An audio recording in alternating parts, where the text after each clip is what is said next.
The ancient Midwinter deer mother goddess. Female reindeer are unique with regard to other deer species in that they grow and shed antlers.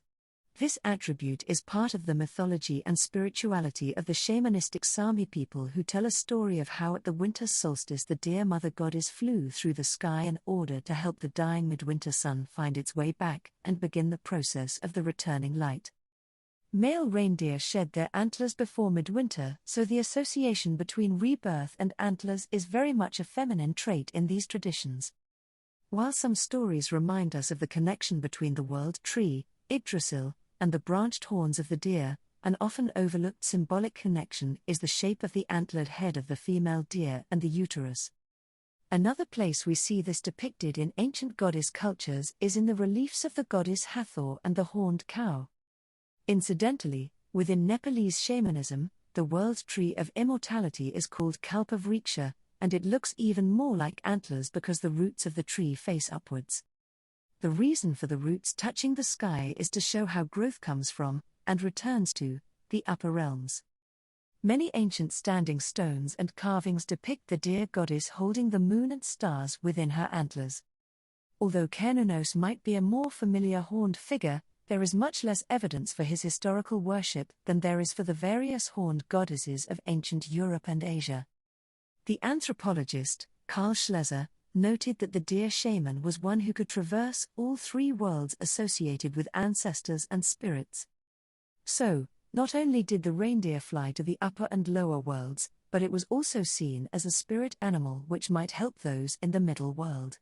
Perhaps, and this is a personal observation, this is why the deer goddess was so important to people at the time of the year when life was so full of hardship.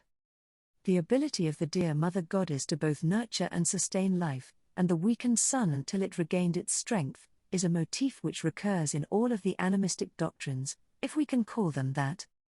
This instinctual knowledge was also noticed by James George Frazer when he studied ancient native traditions and beliefs. Although his work, The Golden Bough, certainly shows its age, and Frazer's colonialist mindset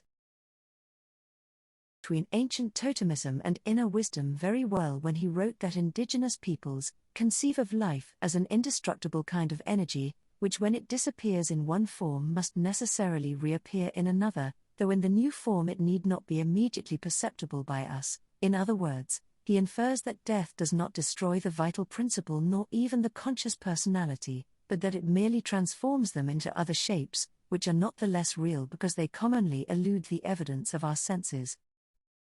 The reason why this is important is because, in her many incarnations, the deer mother goddess was a symbol of much more than the hope of a new spring and the rescue of the winter sun. She was a reminder of the belief that the soul itself was eternal and that even after death there awaited a new rebirth.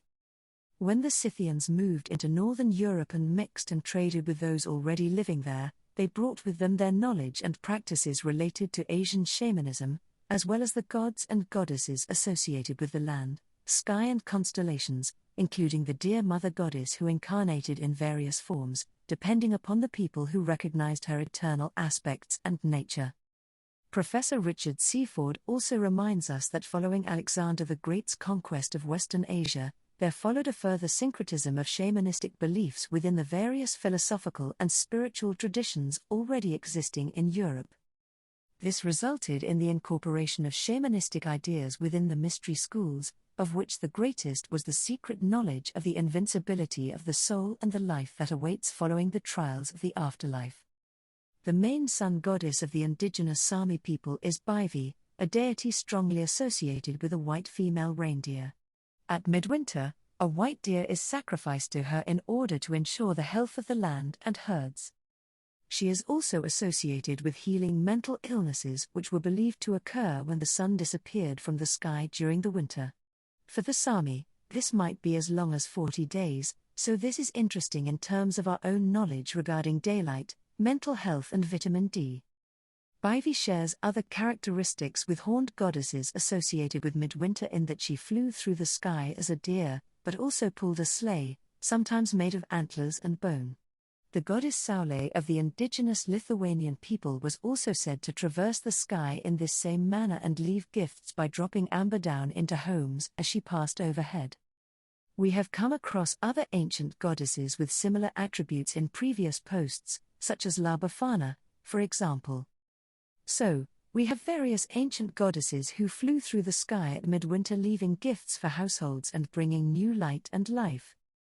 We know today that the earliest evidence for shaman indicates that they were female, and that the practices and iconography moved into northern Europe and the Mediterranean regions following the various migrations of the Scythians and the conquests of Alexander the Great.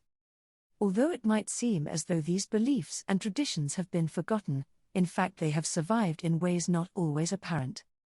But, also in ways very familiar, as we shall see in the next post in this short series.